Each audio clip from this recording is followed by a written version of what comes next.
পয়গম্বরে আরবী সাল্লাল্লাহু আলাইহি ওয়াসাল্লাম বলেছেন, মান সামা রমাদানা সুম্মা আতআহু সিত্তা মিন শাওয়াল কানা কাসিয়ামিত দাহার।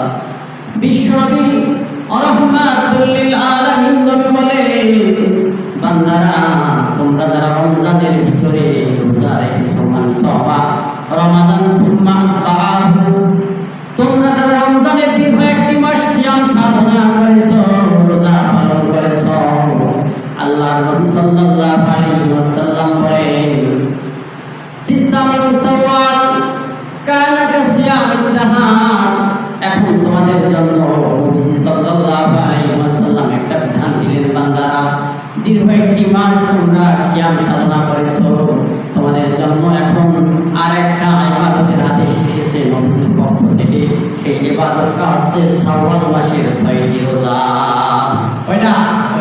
শাওয়াল মাসে কোনো বান্দা যদি 6টি রোজা রাখে, নবীজি বলেন কাসিয়ামিত দাহার, তাহলে ওই বান্দার আমলনামায় দীর্ঘ একটি বছর রোজা রাখার সওয়াব আল্লাহ দান করবে।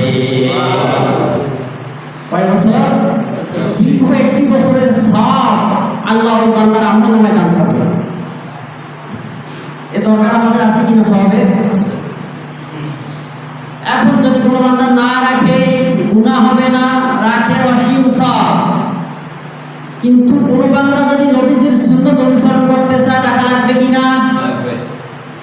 মান আহাব্বা সুন্নতি ফাকাদ আহাব্বানি কানা মাই ফিল জান্নাহ। নবী সাল্লাল্লাহু আলাইহি ওয়াসাল্লাম বলেন, যে আমাকে ভালোবাসে, যে আমার সুন্নতকে ভালোবাসে, আমি রাসূল ফাকাদ আহাব্বানি, আমি তাকে ভালোবাসি। যে আমার একটা সুন্নতকে ভালোবাসে, আমি রাসূল তাকে ভালোবাসি। ফাকাদ আহাব্বানি কানা মাই ফিল জান্নাহ, আর জান্নাতে ওই বান্দা আমি রাসূলের সাথে থাকবে। সুবহানাল্লাহ।